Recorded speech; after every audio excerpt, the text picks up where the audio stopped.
Hey, everybody, off the mic Sports Network here. Man, some big NBA news on Sunday. Not Kevin Durant, but the big name that is getting traded before the NBA Finals is over is Desmond Bane of the Memphis Grizzlies. He heads to the Orlando Magic in what I can be what can only be described as a shocking and certainly a trade, certainly something that happened.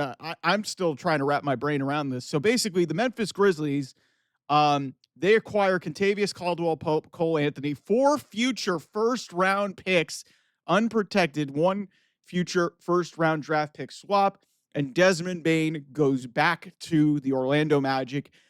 First and foremost, Desmond Bane is a good player. He is a good player.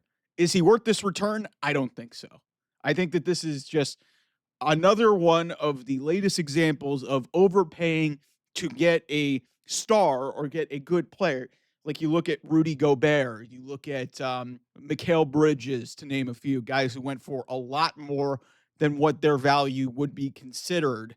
But this is kind of shocking considering but I do get it from the Orlando perspective, considering they have been despite being one of the better young teams in the NBA, they can't score, man. They just cannot score. They play great defense, but they cannot score. Desmond Bane is going to fix that. The guy's a 20-point scorer, very good three-point shooter. The problem here is, like, man, how in the hell did the Memphis Grizzlies get more for Desmond Bane than the Dallas Mavericks got for Luka Doncic? How is that possible? Like, how is that possible? And the Mavs are going to make up for it because they're going to get Cooper Flag at the end of the month here. And it's going to potentially rescue this, and you could throw your conspiracy theories out. But how in the hell, and I know Brian Windhorst is kind of, and he's more into it in the NBA, like some of the prospect of trading unprotected picks was to get out of the Contavious Caldwell Pope contract, which was thought to be a great signing for Orlando, and it just didn't work out. He had one. This is a 2-time champion, a 3-and-D guy, and he just was awful this year. Orlando definitely got better. I don't know if this makes them, in the same tier. I mean, we'll see where Boston is without Jason Tatum for most of next season.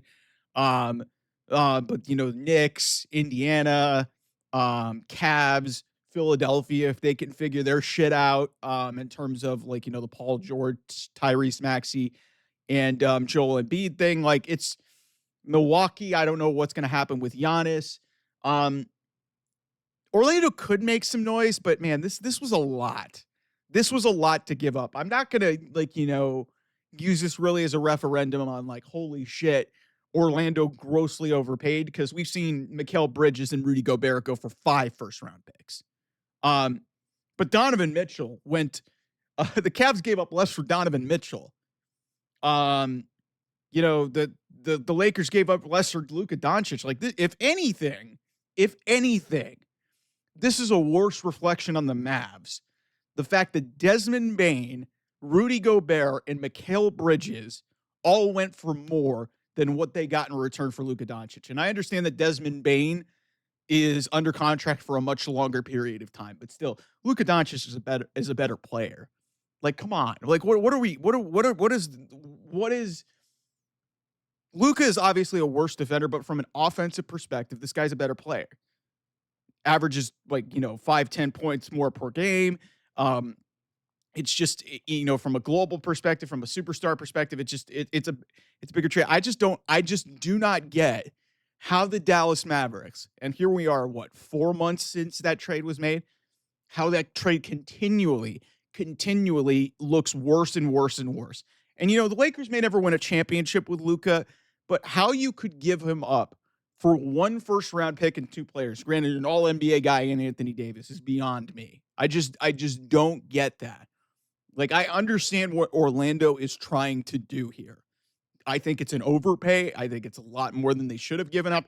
But from the logistical perspective of, hey, the way the NBA works, you've got to match up contracts, and also you have to compensate for the fact that, hey, you're giving away a bad contract to Memphis in Contavious Caldwell Pope.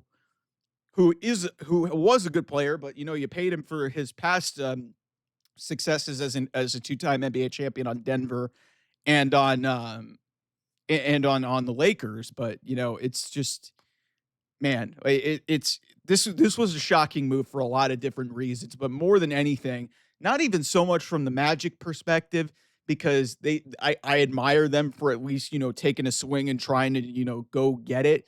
Like I said, I don't know if I look at Desmond Bane more in the Mikal Bridges category in terms of like what he can do for a team. It makes sense because hey, it gives you more scoring alongside Paolo Banchero and Franz Wagner, but guy's not it's not a superstar player. Let's just get that out of the way. He's like a second or third tier guy that like, hey, he can help, but 4 first round picks feels like a lot. But hey, Orlando gave up way more than what the Lakers gave up for, Luka Doncic, which just blows my mind. Really just mystifies me that how Dallas, Dallas is going to get a reprieve on this because they're going to get the best young prospect in the draft. The best young American prospect in the draft probably since Kevin Durant. At least at the number 1 overall position probably since LeBron James. Some people will say Anthony Davis is up there, but Cooper Flag is as good as there's been in this draft in a long time. So, and he was, making, NBA veterans at Team USA camp look foolish from what reporting had been out there. So we'll see how this all turns out, man. But you can't really convince me that, Nico Harrison did a really good job with that Dallas, because now we don't know when Kyrie Irving's going to come back. We don't know how this is going to look with Cooper Flag. They'll get it rectified, but had they not gotten that, this would look a whole hell of a lot worse, because how in the world could you only get 1 first round pick 4 years down the line? Meanwhile, Memphis gets 4 first round picks for probably their third best player. That's insane. It actually definitely is their third best player, because it's Ja Morant, it's Jaren Jackson Jr., and then I would say Desmond Bane is probably their third best player. Like, how in the hell does that happen? And the number 1 player and one of the top 5 to 10 guys in the NBA goes for 1 first round pick. Granted, Anthony Davis comes back, and Anthony Davis is better than any single player that that the Grizzlies got back in this thing. Kentavious Caldwell-Pope is not even close. I mean, he played with Anthony Davis. He's not even close to Anthony Davis. And Cole Anthony's been a role player his entire career. So it's just, man, like that's the one thing that jumped out to me is like, good for the Magic. I think they overpaid. They got a player, but how is it that a player like how is it a player like Desmond Bane is getting traded for 4 first round picks, Mikal Bridges and the Knicks 5 first round picks, Rudy Gobert 5 first round picks, and Luka Doncic, say what you will about his defensive effort and his conditioning. How does that happen? That just doesn't make any sense to me. All right. Anyway, thanks so much for watching. I'll see you guys soon. Bye.